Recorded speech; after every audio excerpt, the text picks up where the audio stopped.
আপনারা বলুন তো ইসলাম ধর্মের প্রবর্তক কে? কে? একটু জবাব দিন না। এটা তো হবে না, আলোচনা হবে না এইভাবে। আপনারা আমার সঙ্গে সঙ্গ দিন, আমি যতটুকু পারি বলবো। ইসলাম ধর্মের প্রবর্তক কে? বলুন না। কি জানা নেই হযরত মুহাম্মদ সাল্লাল্লাহু আলাইহি ওয়াসাল্লাম কি? হ্যাঁ না, ইসলাম ধর্মের প্রবর্তক স্বয়ং আল্লাহ। ইসলাম ধর্মের প্রবর্তন স্বয়ং আল্লাহ।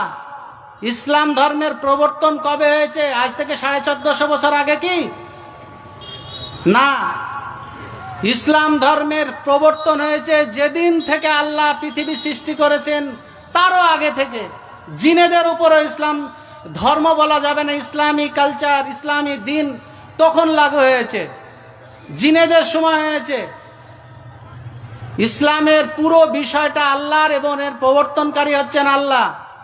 কিন্তু আমাদের পাঠ্য সিলেবাস বলেন বা এমনি বিভিন্ন সময় আলোচনা বলেন, সর্বত্র বলা হয় ইসলাম ধর্মের প্রবর্তক হযরত মুহাম্মদ সাল্লাল্লাহু আলাইহি ওয়াসাল্লাম। বিষয়টা এমন যে ইসলাম ধর্ম হচ্ছে নবীন ধর্ম। 1450 বছর আগে আরবে এসেছিল। আরবে প্রফেট সাল্লাল্লাহু আলাইহি ওয়াসাল্লাম এসেছিলেন এবং সেখানকার অন্যায় অবিচারের বিরুদ্ধে তিনি মানুষকে বুঝিয়েছিলেন, সংগ্রাম করেছিলেন, করে ইসলাম প্রতিষ্ঠা করেছেন। না, যেদিন থেকে এই পৃথিবীতে আদম আলাইহিস সালাম এসেছিলেন, যেদিন থেকে আমাদের এই শিলং অর্থাৎ শ্রীলঙ্কা আমাদের তৎকালীন ভারতবর্ষের উপর দিয়ে যখন হযরত আদম আলাইহিস সালাম একেবারে আরব পর্যন্ত গিয়েছিলেন, সেদিন থেকে এই পৃথিবীতে ইসলামের প্রচার শুরু হয়ে গেছিল। যদি হযরত মুহাম্মদ ইসলামকে ইসলামের প্রবর্তকই ধরেন, তাহলে নূহ আলাইহিস সালাম কিসের প্রচার করেছিলেন? ইব্রাহিম আলাইহিস সালাম, মুসা আলাইহিস সালাম কিসের প্রচার করেছিলেন? হযরত ঈসা আলাইহিস সালাম কিসের প্রচার করেছিলেন? আমাদের শিক্ষিত সমাজকে এটা জানতে হবে। এটা যদি জানেন, আজকের আধুনিক বিশ্বের ইসলাম নিয়ে সমস্যার অর্ধেকটা সমাধান হয়ে যাবে। খ্রিস্টান ধর্ম কিভাবে এলো, ইহুদি ধর্ম কিভাবে এলো, অন্যান্য ধর্ম কিভাবে এলো, এর ইতিহাস এখানে লুকিয়ে আছে। ইসলাম ধর্মের প্রবর্তক হচ্ছেন আল্লাহ এবং এই ইসলাম ধর্মটাকে পৃথিবীতে পাঠানো হয়েছে বা ইসলাম ধর্মটাকে মানুষের জন্য আশীর্বাদ স্বরূপ পাঠানো হয়েছে, শান্তির জন্য পাঠানো হয়েছে, সমাজে শৃঙ্খলা ফেরানোর জন্য, মানব জীবনকে কল্যাণকামী করার জন্য পাঠানো হয়েছে। আর এই ইসলাম ধর্মের প্রচারের জন্য যুগে যুগে নবী রাসূলকে আল্লাহ পাঠিয়েছেন, যুগে যুগে নবী রাসূলকে পাঠিয়েছেন। যারা বলছেন ইসলাম, অনেকে বলেন ইসলাম মানে একটা আতঙ্ক, ইসলাম মানে একটা সন্ত্রাস, ইসলাম মানে মানুষের মগজ ধোলাই করে, ইসলাম মানে বিশৃঙ্খলা তৈরি করে। তাহলে আপনাদের কাছে আমার প্রশ্ন, এবং এই মাইকের আওয়াজ যতদূর পর্যন্ত যাচ্ছে, যারা অনলাইনে দেখছেন সকলের কাছে আমার প্রশ্ন, যেদিন হযরত ইব্রাহিম আলাইহিস সালাম একত্ববাদের প্রচার করেছিলেন, তখন তাকে আগুনে ফেলা হয়েছিল এবং সেই সময়ে আগুনে তিনি এক আল্লাহর দাসত্বের আরো জোরালো যখন প্রচার করলেন, তখন আপনাদের কাছে আমার প্রশ্ন হচ্ছে, তিনি কোনো বৈরিতা করেছিলেন? তিনি কোনো মারামারি করেছিলেন? তিনি কোনো হিংসা করেছিলেন? তিনি তো শুধু তার কথাই বলে গিয়েছিলেন। তারপরেও আপনারা জানেন হযরত নূহ আলাইহিস সালামের কাহিনী। নূহ আলাইহিস সালামকে এতটা অত্যাচার করা হয়েছিল যে তার রাস্তাগুলিকে পুরো কাটা বিছিয়ে দেওয়া, গায়ে আঘাত করা, এবং নৌকা যখন করানো হলো সেই নৌকায় মলত্যাগ করা, নোংরা করা, অকথ্য ভাষায় গালিগালাজ দেওয়া। ইব্রাহিম আলাইহিস সালাম কাউকে একটা গালি পর্যন্ত দেননি। ইব্রাহিম আলাইহিস সালাম কাউকে একটা গালি পর্যন্ত দেননি। শুধু তাই নয়, ফেরাউনের ঘরে মা আসিয়া যখন ছিলেন, এত অত্যাচার, এত অত্যাচার, পায়ে পেরেক, হাতে পেরেক, দেহে পেরেক, কাঠে শুইয়ে দেওয়া হয়েছে, মার হচ্ছে, কষ্ট দেওয়া হচ্ছে। তারপরেও তিনি তার স্বামী ফেরাউনের বিরুদ্ধে কোনো রকম অভিযোগ করেননি। এই রকম ইতিহাস জানার পরেও ইসলামকে যারা মনে করে যে আতঙ্কের, তাহলে তাদেরকে আমি বলবো ইসলামোফোবিয়ায় আক্রান্ত, আপনার ট্রিটমেন্ট করার দরকার আছে। কেননা এই গোটা পৃথিবীতে ইসলাম এসেছে শুধু শান্তি শান্তি আর শান্তি প্রতিষ্ঠা করার জন্য। আপনি যদি ইসলামোফোবিয়ায় আতঙ্ক হন তাহলে ওই কাহিনীটার মতো হতে পারে যেদিন হযরত মুহাম্মদ সাল্লাল্লাহু আলাইহি সাল্লাম এক জায়গায় দাঁড়িয়েছিলেন, এক বুড়িমা যাচ্ছে পুটলা পুটলি নিয়ে, পালিয়ে যাচ্ছেন। বুড়িমার ওই পুটলা হযরত মুহাম্মদ সাল্লাম মাথায় করে নিয়ে যখন তাকে পৌঁছে দিলেন, তখন তাকে জিজ্ঞাসা করা হলো, আপনি কে?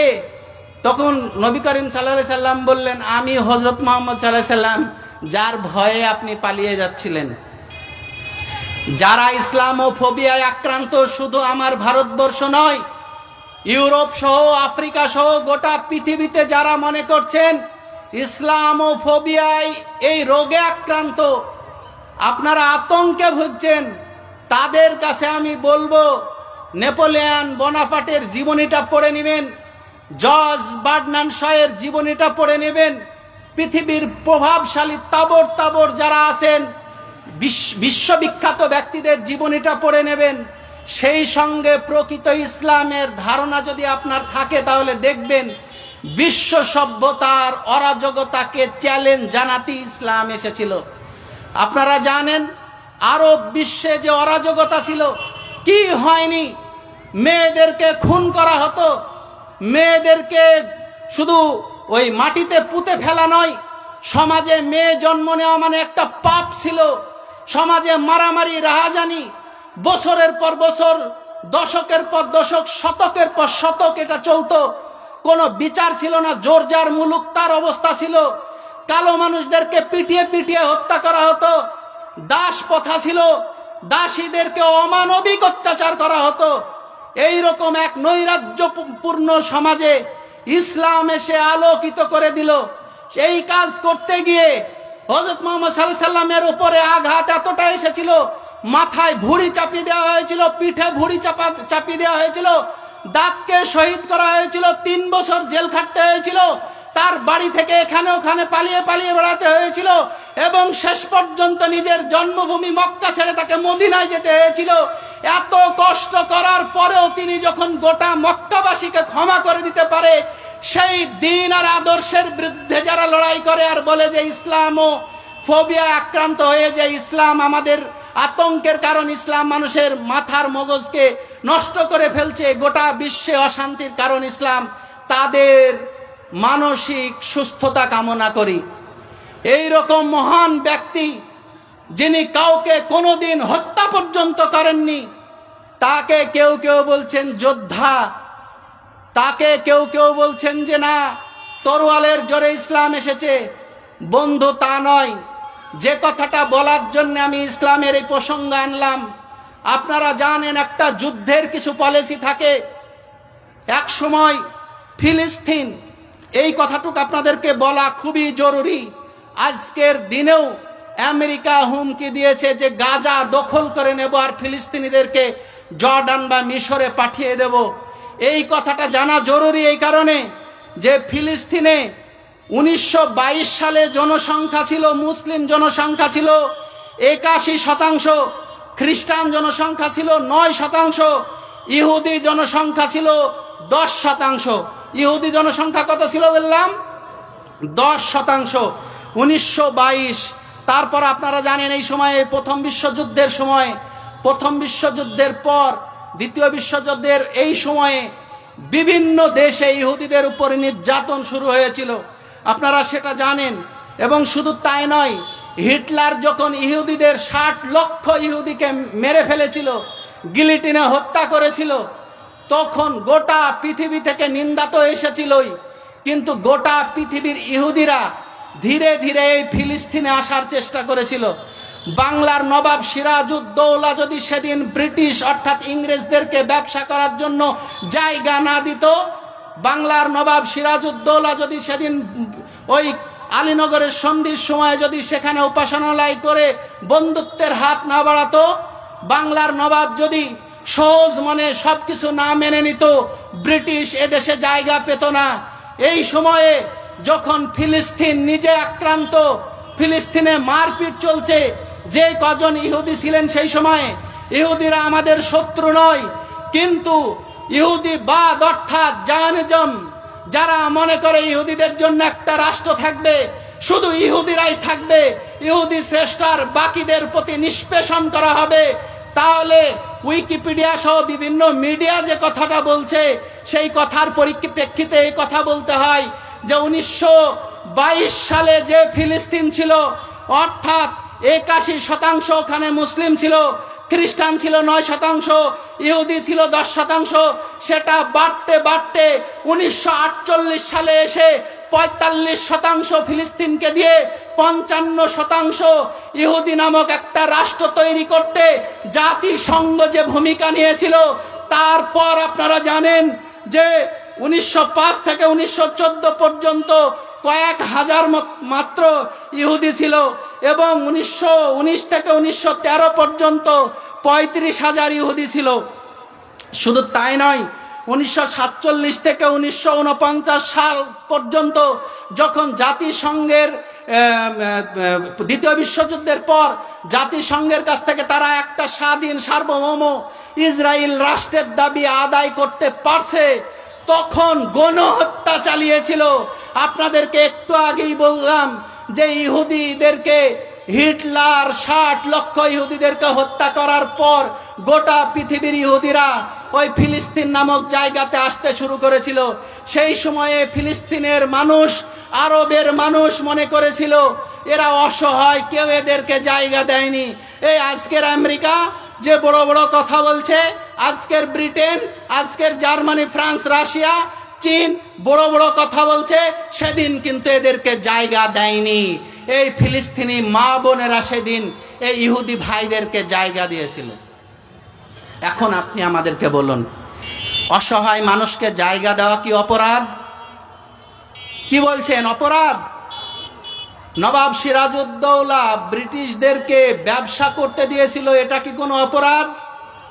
আমার বাড়িতে যদি কেউ আশ্রয় নেয়, সেই হিন্দু না মুসলিম, খ্রিস্টান না জৈন, ইহুদি না কে, এটা দেখার কোনো প্রয়োজন নেই। সে আশ্রয় চেয়েছে, তাকে আশ্রয় দিতে হবে, এটা ইসলামের শিক্ষা। সে বিপদে পড়েছে, তার পাশে দাঁড়াতে হবে, এটা ইসলামের শিক্ষা। কিন্তু তুমি আমার বাড়িতে এসে যদি বলো আমার বাড়িটাই দখল করে নেবে, তাহলে তোমার বিরুদ্ধে সর্বাত্মক সংগ্রাম করাটা দেশপ্রেমের পরিচয় হয়ে যায়। আজ ফিলিস্তিন সেটাই করছে। এত বড় একটা ঘটনা চোখের সামনে দেখলো বিশ্ব, বিচার করেনি। আপনাদেরকে এখন যে ঘটনা ঘটছে তার আগে একটা কাহিনী বলা দরকার আছে। 1947 সাল থেকে 1949 এই সময়ে 500-র বেশি গ্রামকে ধ্বংস করেছিল।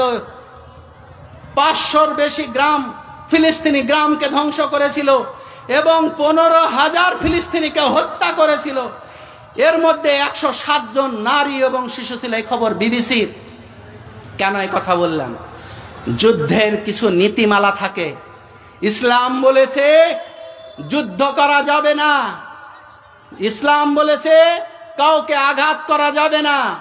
তবে যদি আত্মরক্ষার্থে যদি তোমাকে আঘাত করে, তাহলে তুমি বাঁচার স্বার্থে যুদ্ধ করতে পারো, কিন্তু সেই যুদ্ধ করার সময়ও কিছু নিয়ম এবং পলিসি মানতে হবে। কি মানতে হবে? নারীদেরকে আঘাত করা যাবে না, শিশুদেরকে আঘাত করা যাবে না, বৃদ্ধদেরকে আঘাত করা যাবে না, গাছ ঘর বাড়িতে আগুন জ্বালানো যাবে না, আঘাত করা যাবে না, ধ্বংস করা যাবে না। আপনি আমাদেরকে বলুন 1947 সাল থেকে 49 সাল পর্যন্ত এই যে গণহত্যা চালানো হলো, এর বিচার কিন্তু আন্তর্জাতিক আদালতে হয়নি।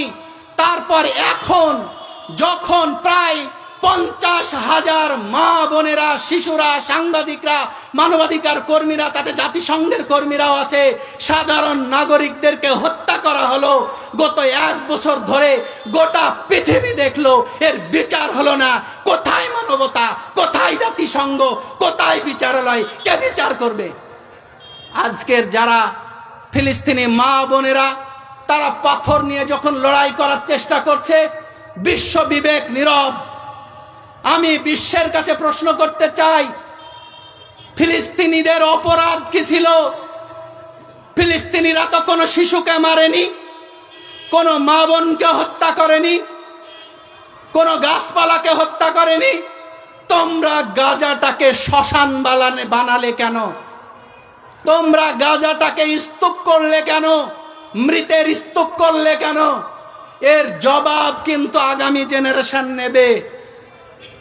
আরো আশ্চর্যের, এত মানবাধিকার সংগঠন, এত বিশ্বের বড় বড় মোড়ল, আপনারা জানেন ইসরায়েল রাষ্ট্র তৈরি হওয়ার সময়ে সেই সময় আরব বিশ্বের সঙ্গে একটা সংগ্রাম হয়েছিল, জানেন না?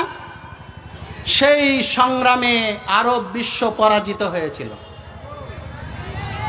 আজকের যদি আপনি খোঁজ নেন, প্রায় একটা বছর ধরে ফিলিস্তিনিরা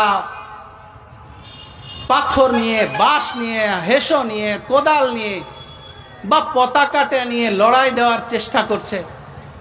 রোজা চলে যাচ্ছে, ঈদ চলে যাচ্ছে, পাশে আল আকসা মসজিদ আছে, যে আল আকসা মসজিদ মুসলমানদের প্রথম কেবলা, সুলাইমান আলাইহিস সালাম যার সংস্কার করেছিলেন, সেই আল আকসা মসজিদ, বাইতুল মুকাদ্দাস, এত বড় একটা ঐতিহ্য থাকা সত্ত্বেও পৃথিবীতে 57টা মুসলমান দেশ ফেল ফেল ফেল ফেল করে শুধু দেখে গেল, বিচার চাইতে পারল না।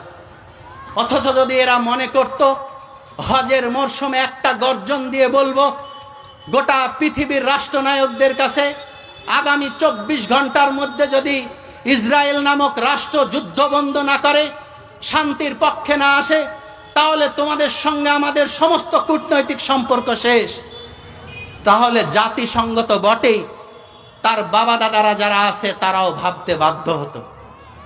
কিন্তু কেউ করেনি। কেন করেনি সেটা বলার চেষ্টা করব। কেন করেনি জানেন? 1948 সাল বা 2024-25 সব থেকে বড় ব্যর্থতা হচ্ছে টেকনোলজিক্যাল ব্যর্থতা। অনেকে বলে না ঈমান থাকলে সব হয়ে যায়, অনেকে বলে, আহলে হাদিসরা বলে সহিহ সুন্নাহর উপরে থাকলে কিন্তু সব ঠিক হয়ে যাবে, আর শিয়ারা বলে যে সব যদি শিয়া হয়ে যায় তাহলে সব ঠিক হয়ে যাবে, হানাফিরা বলে সব যদি ওই বা হানাফি হয়ে যায় ঠিক হয়ে যাবে। এ ওর কথা বলে, সে তার কথা বলে। ও বাবা, আরব তো আহলে হাদিস ঘেঁষা রাষ্ট্র, ইরান তো শিয়া ঘেঁষা রাষ্ট্র, বাকিরা তো সুন্নি ঘেঁষা রাষ্ট্র। তো এতটা বছর ধরে মেরে মেরে তো সব শেষ করে দিল, তোমরা তো কিছুই করতে পারলে না। আসল বিষয়টা তা নয় ভাই। আসল বিষয়টা হচ্ছে একদিকে যেমন আপনার ঈমান থাকতে হবে, আর একদিকে খালিদ বিন ওলীদেরও প্রয়োজন আছে। একদিকে যেমন আপনার ঈমান থাকতে হবে, আর একদিন খাব্বাব খুবাইবের মতো ঈমান থাকতে হবে। একদিকে যেমন আপনার ঈমান থাকতে হবে, আর একদিকে হযরত আলীর মতো বীরও হতে হবে, আর একদিকে হযরত উমারের মতো বীরও হতে হবে। আমরা কিন্তু সেই দিকটা ভুলে যাই। আজকেরকার যুগ হচ্ছে প্রযুক্তির যুগ, আজকেরকার যুগ হচ্ছে টেকনোলজির যুগ। আমরা এই টেকনোলজিতে পিছিয়ে, অথচ এক সময়ে গোটা পৃথিবীতে জ্ঞান বিজ্ঞানে, ইতিহাসে, সংস্কৃতিতে, কালচারে গোটা বিশ্বে মুসলমানরা বড় রকম অবদান রেখেছিল। আজকের ইউরোপে যা কিছু দেখতে পাচ্ছেন, ইতিহাস ঘেটে দেখবেন সব মুসলমানদের অবদান। কিন্তু সেই মুসলমানরা আজকের পড়ে পড়ে মার খাচ্ছে, কিছু করতে পারছেন না। কেন? কেন হচ্ছে অলস, পড়াশোনা ছেড়ে দিয়েছে। সেই কর্ডোভা, সেই স্পেনের বড় বড় লাইব্রেরি সব শেষ, লাইব্রেরিতে যাওয়া ভুলে গেছে। একজন ইহুদি সে তার ছেলে মেয়েদেরকে কিভাবে তৈরি করে, যখন একজন বাচ্চা প্রসব করবে, গর্ভবতী মা হয়, তখন সেই গর্ভবতী মাকে বিজ্ঞান পড়ানো হয়, ইতিহাস পড়ানো হয়, সেই মায়ের জন্য শিক্ষক নিয়োগ করা হয়, ডাক্তারি, ইঞ্জিনিয়ারিং, টেকনোলজি শেখানোর জন্য আলাদা আলাদা সব শিক্ষক নিয়োগ করা হয়। আর আমাদের আপনাদের যখন মায়েরা যখন গর্ভবতী হয়, ঝগড়া চলে, ঝগড়া, বিড়ি খায়, সিগারেট খায়, খসান খায়, ওই নানা রকমের গুটকা খায়, আর চারিদিকে ওই গান বাজনা বাজতে থাকে। ইসলামের আলোচনা তো হয়ই না। মাঝে মাঝে বউকে এই কটূক্তি করে, এ কথা সে কথা বলে, পাড়ায় ঝগড়া চলে, কত গালাগালি, এইখান থেকে যে সন্তান প্রসব হবে সে কি করে উমরের ভূমিকা নেবে আপনি আমাকে বলুন। আমার কথা কি বুঝতে পাচ্ছেন? কি বুঝতে পারা যাচ্ছে? মায়েদের প্যান্ডেলে সামনে জায়গা খালি আছে, অথচ পিছনে ভিড় করে দাঁড়িয়ে আছে, মেয়েরা বসতে জায়গা পাচ্ছে না। আমি অনুরোধ করছি মা বোনেদেরকে চিল্লাম চিল্লি বাদ দিয়ে আপনারা গুছিয়ে সামনে বোনেদেরকে, বোনেরা এগিয়ে আসুন আর পিছনের বোনেদের বসার জায়গা করে দিন, দয়া করে এই অনুরোধ রাখছি। আসসালামু আলাইকুম।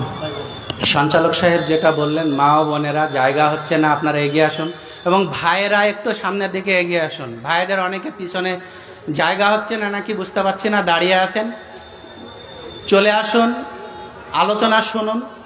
যে কথা আমি বলছিলাম, অর্থাৎ একটা পরিকল্পনা গর্ভ অবস্থাতে করতে হয়। শিশুটাকে কি করবেন তা গর্ভে থাকা অবস্থাতে প্ল্যান নিতে হয়। তার জন্য মায়েদের যে সেবা শুশ্রূষা দরকার, শুধু পুষ্টির গল্প বললে হবে না, মানসিক স্বাস্থ্যটাও প্রয়োজন, পরিবেশটাও প্রয়োজন।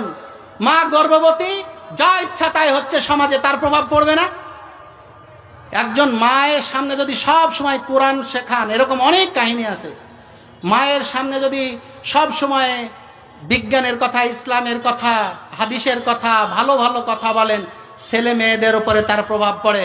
দুটো কথা শুনবেন, মানব জীবনকে পরিবর্তন করে, প্রভাবিত করে দুটো বিষয়। একটা হচ্ছে জেনেটিক অর্থাৎ বংশগতি, আর একটা হচ্ছে এনভায়রনমেন্ট অর্থাৎ পরিবেশগতভাবে মানুষ খারাপ হয় বা ভালো হয়, আর বংশগতভাবে মানুষ ভালো হয় বা খারাপ হয়।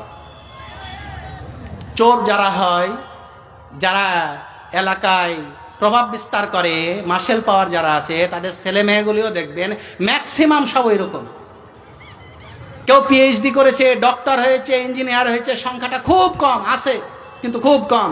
আপনারা আপনাদের এলাকাতেই মনে মনে ভাবতে থাকেন। আর যারা ভালো, তাদের ছেলে মেয়েগুলি ম্যাক্সিমাম ভালো, কিছু তো খারাপ হয়।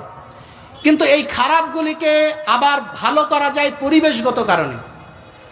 বন্ধু দরকার, ভালো বন্ধু, যেখানে জ্ঞানের আলোচনা হবে, যেখানে ভালো আলোচনা হবে। বন্ধু খারাপ হলে, পরিবেশ খারাপ হলে সমাজটাই খারাপ হয়ে যায়। আজকের অনেকে বলছে না যে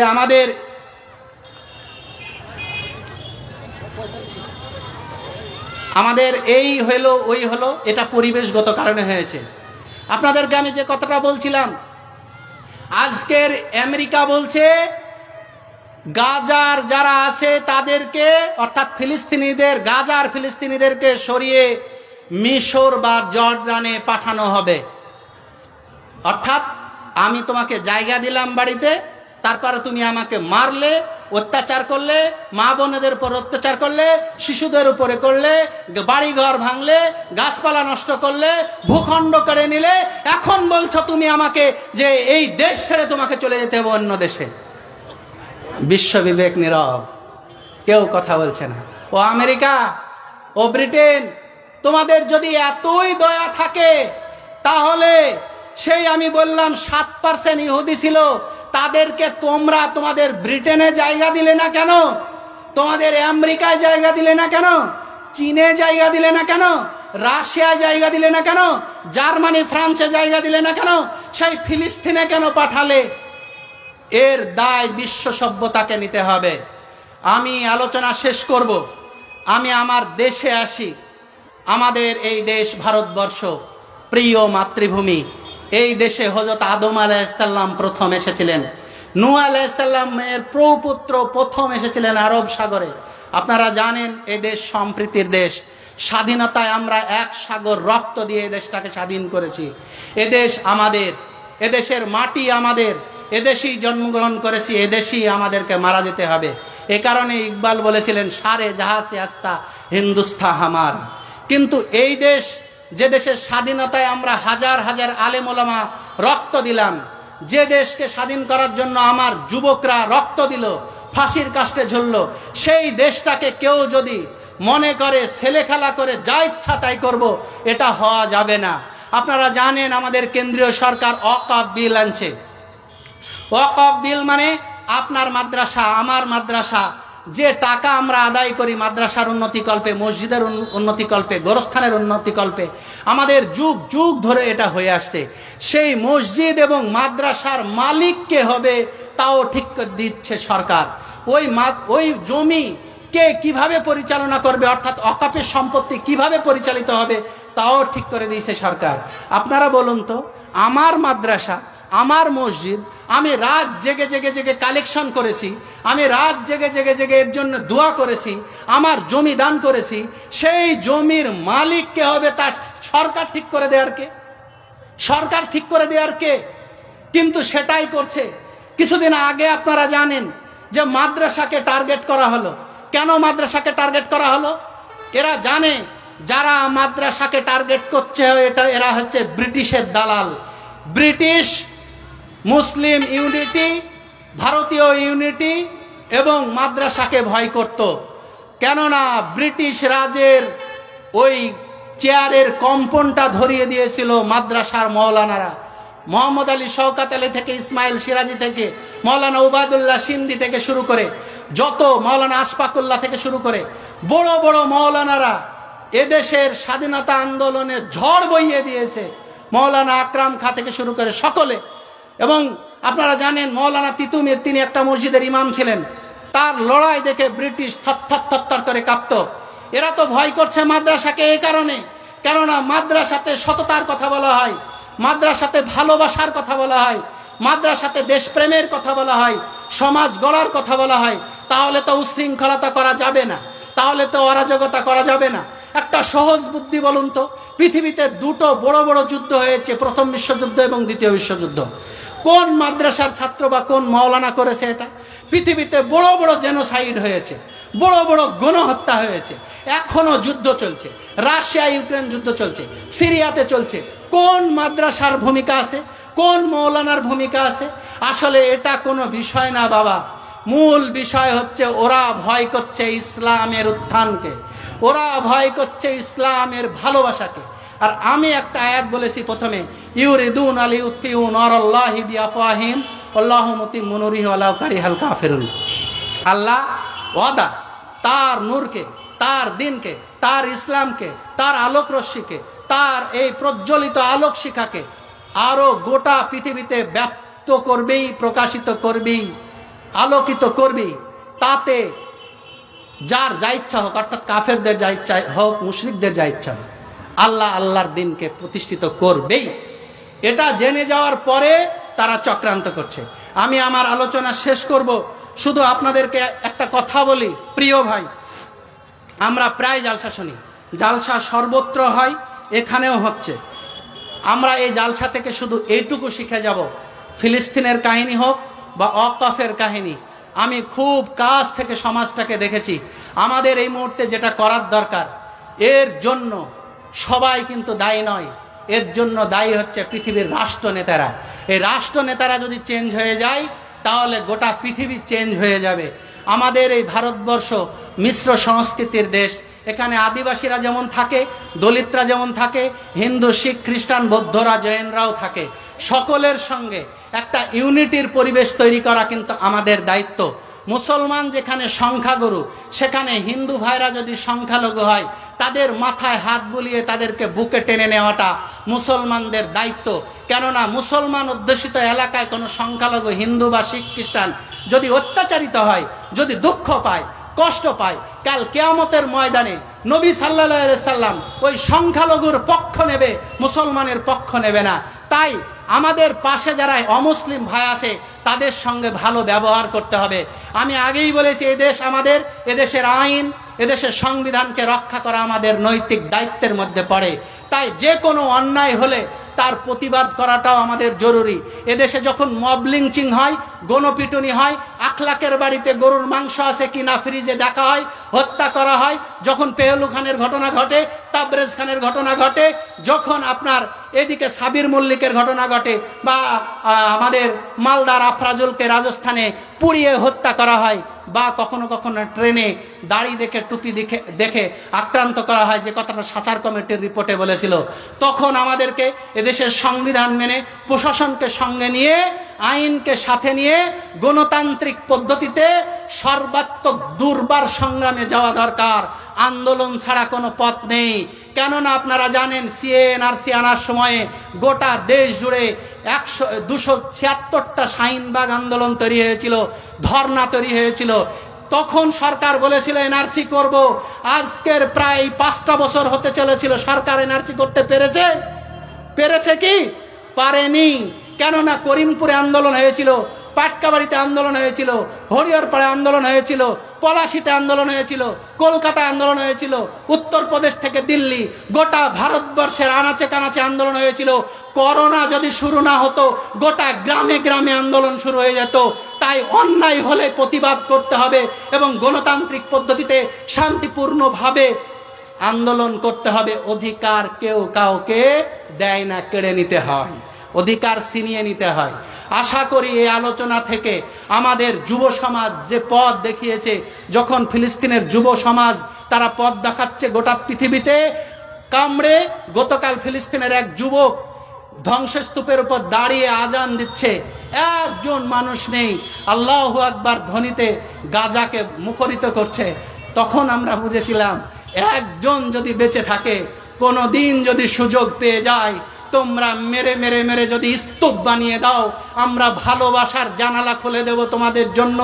এবং যদি সুযোগ পাই সেখানে আল্লাহু আকবার এবং আশহাদু আল্লা ইলাহার ধ্বনি প্রকম্পিত হবেই হবে ইনশাআল্লাহ, সে কিয়ামত পর্যন্ত হবে। তাতে যদি একজন কেউ বেঁচে থাকে, আপনারা জানেন ফিলিস্তিনে যত মরেছে তার ডবল ডবল ডবল সাহস নিয়ে তারা এগিয়ে যাচ্ছে। এবং দিকে দিকে ইসলামের যে প্রভাব, ভালোবাসার প্রভাবে দীক্ষিত হচ্ছে। অপেক্ষা করুন, দিন আসছে এই সমস্ত নোংরা আবর্জনা সব বঙ্গোপসাগর প্রশান্ত মহাসাগরে ভেসে যাবে, ভালোবাসার জয় হবে এবং মানুষ বলবেই ইসলাম সেরা, ইসলাম সত্য, ইসলাম সম্প্রীতির কথা বলে, ভ্রাতৃত্বের কথা বলে, ঐক্যের কথা বলে। ইসলামে উঁচু নিচু নেই, কালো সাদা নেই, সবাই একসঙ্গে থাকে। দরিদ্রের মাঝে প্রেম প্রীতি বিলি করে দেয়, ধনী দরিদ্রদের পাশে থাকে, দরিদ্র ধনীর পাশে থাকে। হিন্দু মুসলিম শিখ খ্রিস্টান সকলকে নিয়ে এক ঐক্যবদ্ধ পৃথিবী গড়ার স্বপ্ন দেখে ভারতবর্ষ। এ কথা বিশ্ব মোড়লদেরকে বলতে হবে। প্রিয় যুবক ভাইয়েরা, আলোচনার শেষে এই গমাখালী অঞ্চলের যুবকদের উদ্দেশ্যে বলবো যে মহান কাজ আপনারা করেছেন আলোচনা সভা শোনার জন্য, আপনাদেরকে স্যালুট জানাই। গ্রামে এত টাকা খরচ করে যখন জালসা করতে পেরেছেন, আমার অনুরোধ থাকবে এই গমাখালী গ্রামে, এই এলাকার সর্ববৃহৎ ইসলামী লাইব্রেরি খোলা হোক, যেখানে জ্ঞানের পীঠস্থান হবে, বই পড়বে এবং শিক্ষিত হবে, আগামী দিনে বাতিলের বিরুদ্ধে জ্ঞানের চ্যালেঞ্জ জানাতে পারবে। কি এটা পারবো তো নাকি? ইনশাল্লাহ।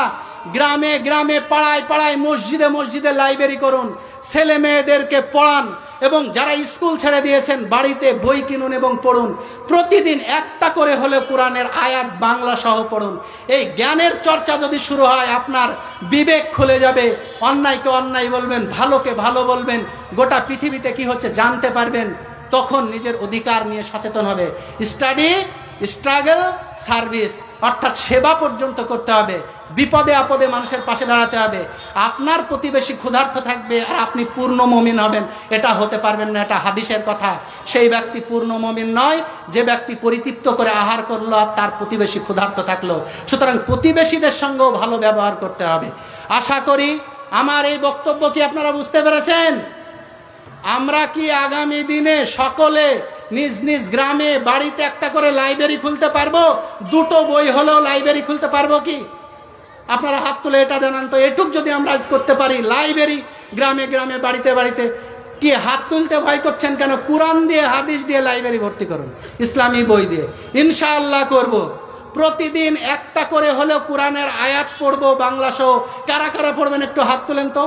একটা হলেও, যারা আরবি জানি না অগত্যে বাংলাটা বলবো এবং কোরআনের কোনো মাওলানাকে ধরে আমরা কোরআনের আয়াত শিখবো ইনশাআল্লাহ। 3 নম্বর হচ্ছে আমাদের বাড়িটাকে ইসলামী বাড়ি করব, ইসলামী পরিবার করব। কারা কারা ইসলামী পরিবার করবে? মানে বউ পড়বে নামাজ, ছেলে পড়বে নামাজ। যদি নামাজ না পড়ে, রোজা না রাখে, ইসলামের সঙ্গে সম্পর্ক না রাখে, তাহলে তার সঙ্গে আমাদের সম্পর্ক নেই। বন্ধুত্ব হবে ইসলামের জন্য, বন্ধুত্ব হবে আল্লাহর জন্য। কি এটা করতে পারবো না আমরা? ইনশাআল্লাহ। আমাদের এই গমাখালী অঞ্চলের যুবক কর্মীদের এই উদ্যোগকে আল্লাহ কবুল করুন। আমিন। আখির দাওয়ানা আলহামদুলিল্লাহি রাব্বিল আলামিন। আসসালামু আলাইকুম ওয়া রাহমাতুল্লাহ।